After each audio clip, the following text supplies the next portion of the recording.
Now back to the Wisconsin Vegetable Garden Radio Show with your hosts, Joey and Holly Baird.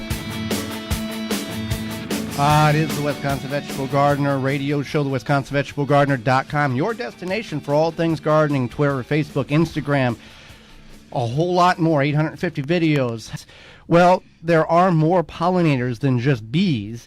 There are like a bunch of dozens of varieties of bees in which pollinate things. Right. But there are other things in which pollinate your flowers, vegetables, and herbs. Now, some of these may accidentally pollinate and some pollinate on purpose. So just keep that in mind.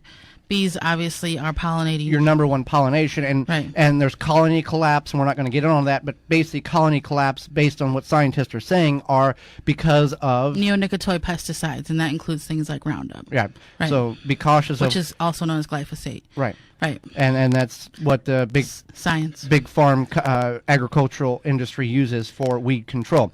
So okay, so the first one we have here is hummingbirds. And many people don't realize hummingbirds are pollinators, but they do pollinate, and they like things like fluted flowers. That's the big trunk where they can get their beak into it. Like think of a trumpet kind of flower where it has it's kind of deep and wide. The open end, and then it has the tunnel. Yeah, and that's mainly the pollination.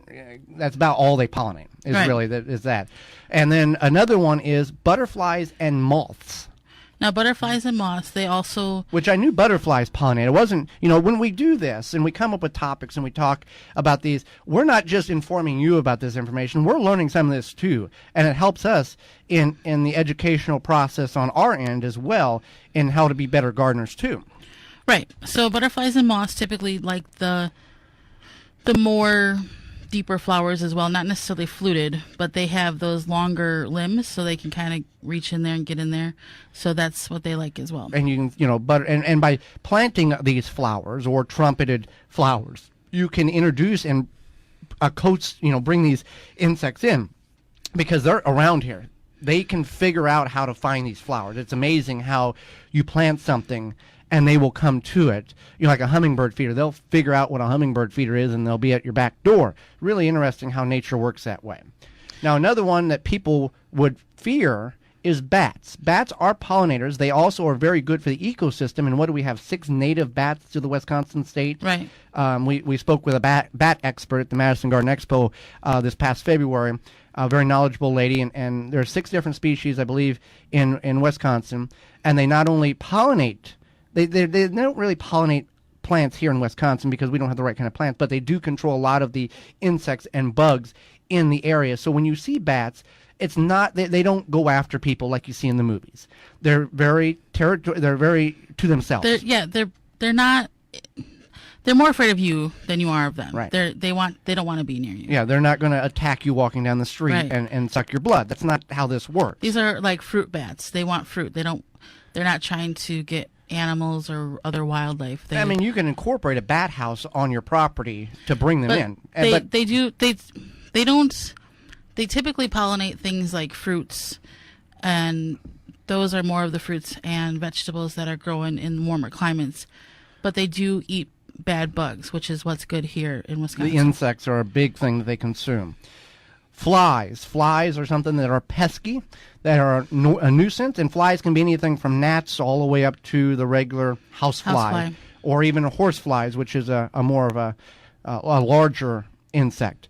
And they can pollinate a number of species of plants, and they will also they can also pollinate flowers and trees and bushes and shrubs too. Right. But it's not something that is common knowledge. Because it's more of a nuisance than anything when it comes to pollination.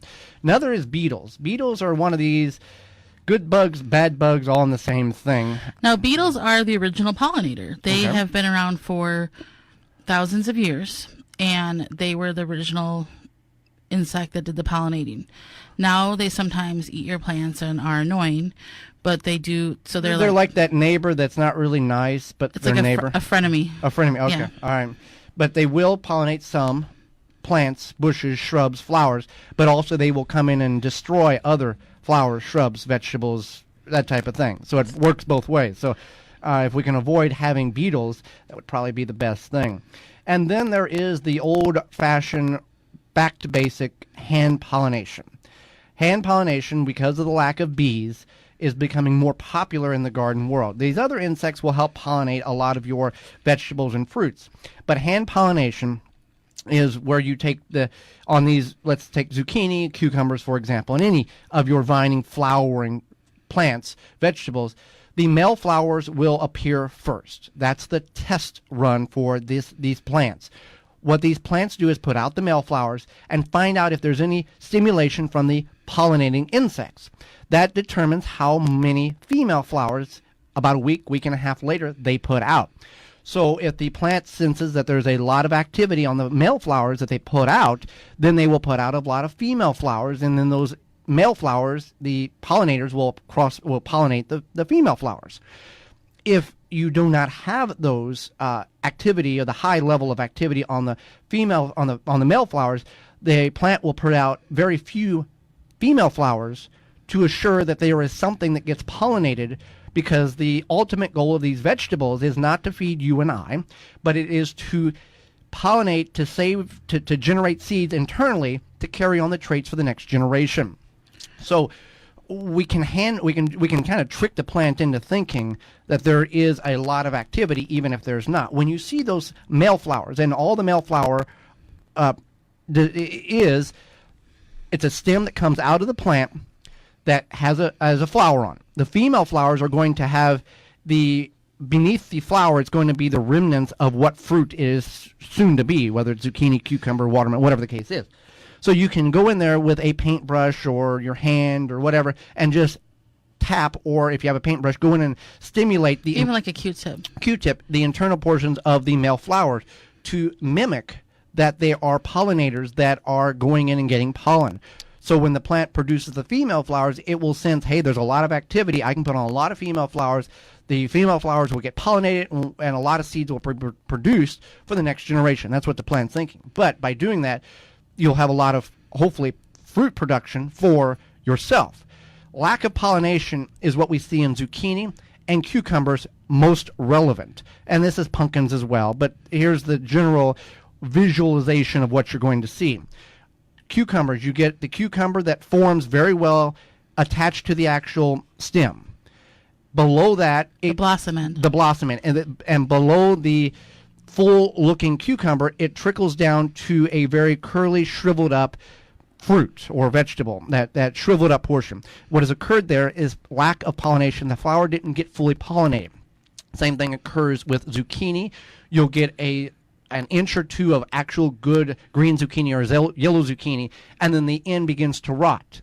There's some calcium deficiency potential with that, but most likely it is a lack of good pollination. You'll see this with pumpkins. You'll get a pumpkin that starts to form about the size of a golf ball, and it dies off. Bad pollination. So if we can get pollinators, plant a lot of flowers, bring them into your garden to prevent or at least slow down the opportunity of bad pollination or lack of pollination in your garden, right, it will greatly increase the success and the size and health of the fruit and vegetables in which you are harvesting. If you're in the Milwaukee or surrounding areas, just tune your radio to 860 AM or FM 106.5. You can also find links on our Facebook pages, The Wisconsin Vegetable Gardener and Home Canning. Our website, thewisconsinvegetablegardener.com, click on the radio tab at the top of the page, then click on the Listen Live button, and you'll have immediately access to our live program. Mobile devices work very well also. Go to your app store and download for free the TuneIn app or the Simple Radio app. Then search WNOV 860, save it to your favorites, and you can have access to our radio show live wherever you're at in the world.